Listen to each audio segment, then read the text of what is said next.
Welcome back to Just the Facts, y'all. My name is Jimmy, and here we are with our last NBA playoffs preview prediction video, Jazz versus Grizzlies. Funny thing about this one is I made all the thumbnails. They're all similar, right? It's just a different picture depending on the teams. I made all these thumbnails like prior to me making the videos, assuming that, and I assumed that the Warriors would have won instead of the Grizzlies.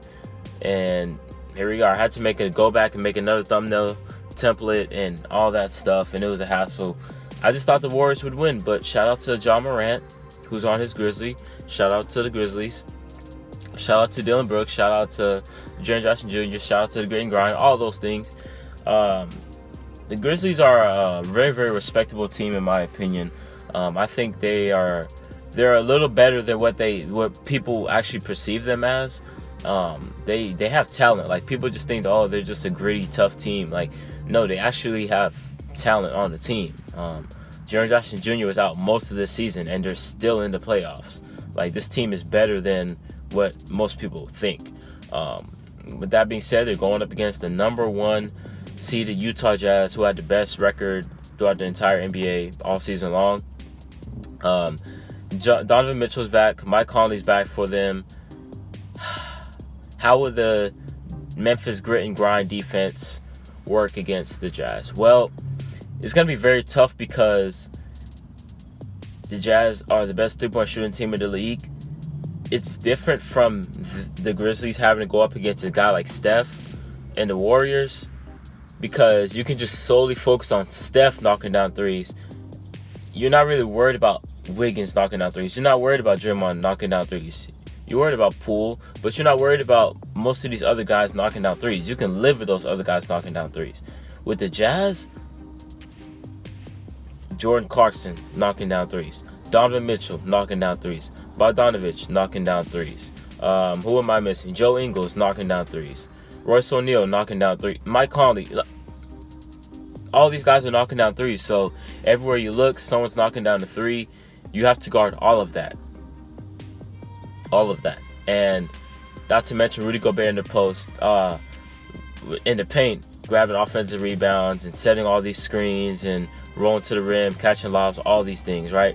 The Jazz are a very, very tough team to guard, and I'm not sure if the Grizzlies are ready for all that action just yet. Not saying that the Jazz will run them out the gym or anything like that, because I think this is a series that will be a 5-game series, but every game will be very, very close. But the Jazz will just find some way to win. Now, Dillon Brooks on Donovan Mitchell is going to be very, very fun to watch. My concern with the Jazz is Donovan Mitchell hasn't played since early April, I think, somewhere around there. He's been out for a while, almost 2 months or so. So him being reacclimated, we're going to really see how he plays. Mike Conley's been out for a minute. We're going to see how he plays. But the Donovan Mitchell, Rudy Gobert pick and roll is going to be there. So, I mean, Dillon Brooks won't be, I don't think Dillon Brooks will be, I don't know. I think Dillon Brooks does have a chance of really shutting down Donovan. Not shutting down, but making Donovan Mitchell widely inefficient and ineffective, and forcing him to turn the ball over, things like that. That's going to be a thing to look for. So we're going to see if Donovan Mitchell's on his P's and Q's about that. But with the Donovan Mitchell and Rudy Gobert pick and roll, Rudy Gobert has to command so much attention because he's such a good roller to the rim, and he's going to finish. But you can't help out too much to the point where Bogdanovich is getting wide open threes. Ingles is getting wide open threes. Clarkson is getting wide open threes. The Grizzlies have to be really, really disciplined, and I think they can do a really good job of that. But I think as the series goes on and on and on, Quinn Snyder and his great basketball mind will just figure out a way to really open up the floodgates for the Jazz offense, and they'll be raining threes by the end of the series. Whether the Jazz struggle in the beginning, it doesn't matter. I think they're gonna figure it out and start hitting threes by the end of the series. and really like begin to figure it out. And it was crazy how good the Jazz were from three last season in the playoffs, and how good Donovan Mitchell was last season in the playoffs, because Bogdanovich wasn't even there. Like, they were missing a whole like offensive threat. Like, from three, he can drive it a little bit, attack closeouts, mid range, and he's a pretty good passer as well. And then, not to mention, Mike Conley was horrible last season. It seemed like he didn't really fit with the Jazz. I don't know why, because it seems like Mike Conley could have fit on any team, right? But this year, he's back. I think injuries played a part in him not being that good last year. He is back now, and he was playing really great up until he got hurt. So hopefully he comes back and plays like how he played in the beginning of this season. With that being said, like, the Jazz were missing two very good players pretty much, and now they have them back. Like, that doesn't bode well for the Grizzlies, man. And especially with the Grizzlies being like the youngest playoff team since the KD, Russ, Harden, OKC team. I don't know how disciplined they would be, man. Like, I think their offense gets to the point where sometimes Donovan Mitchell doesn't even have to do too much. Donovan Mitchell has gotten better as a playmaker, so him finding guys and other guys just making plays on their own, it's like making everything easier for Mitchell, so Mitchell can just come in and put the icing on the cake and drop whatever he needs to drop in order for the Jazz to be successful. Jordan Clarkson, he's going to be really huge off the bench, especially like when Mitchell's not in the game or whatever. Jordan Clarkson is a guy that the Grizzlies will have to really key in on.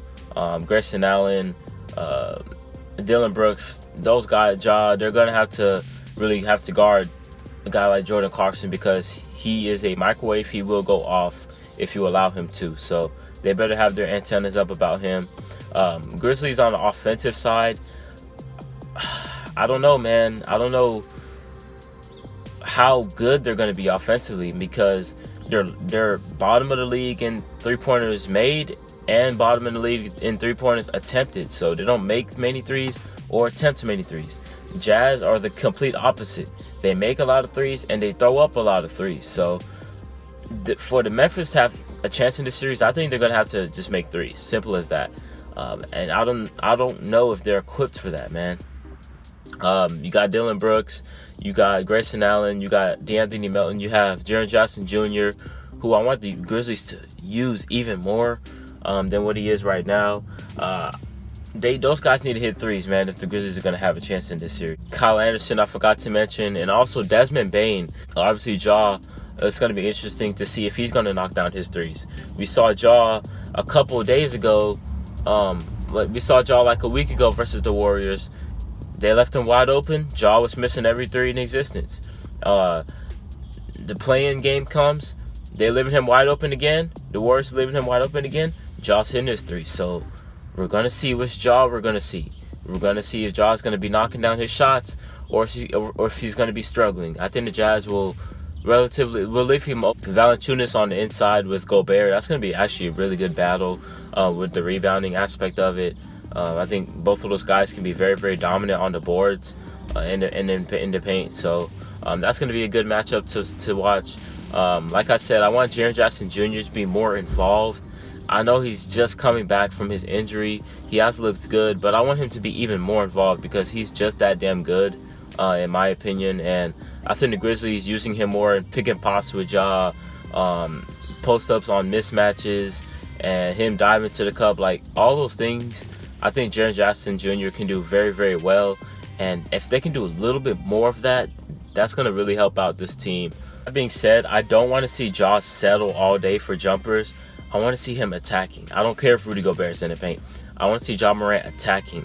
And if he gets a shot block, okay, great. But Ja Morant also has a floater game he can go to. He can possibly get to the line if he does go all the way. And things of that nature, man. He can't just settle for jumpers all day long, whether he's on point or not with his shot.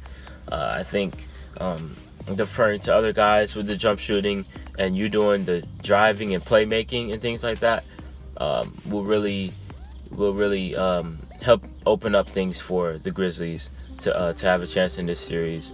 And if they're not going to hit threes, I think they better get out in transition as well. Make sure you turn the Jazz over and get out in transition and go with easier twos at least, because I think the Grizzlies will go in lows offensively where they just can't really score. So them getting out in the fast break and having easy twos will really benefit them. They're a really young team, so they are more than capable of going up and down the court and being really good in that area. I think the Jazz as a whole, though, won't have too much of a problem with this Grizzlies offense. The Grizzlies won't make as many threes as they would need. I think the Jazz will make hella threes, and that's just what the series is going to come down to. With that being said, give me the Jazz to win this series in 5 games. A lot of people said this series would be boring, and I thought that at first. I was like, dang, I wanted to really see Steph in the playoffs. But because I probably would have picked the Warriors to upset the Jazz, honestly. But I don't know. I think this is an interesting series to see. Jaw's first playoffs, like, what's not interesting about that? Like, you see Jaw and Jared Jackson Jr. get to play more games, and you just get to see, like, how good the Jazz really are. Like, we'll have a lot of questions answered about a lot of things. So it's going to be interesting to watch this series as well in relation to the other series. But with that being said, this is Jimmy from Just the Facts, and I'm signing out. Peace.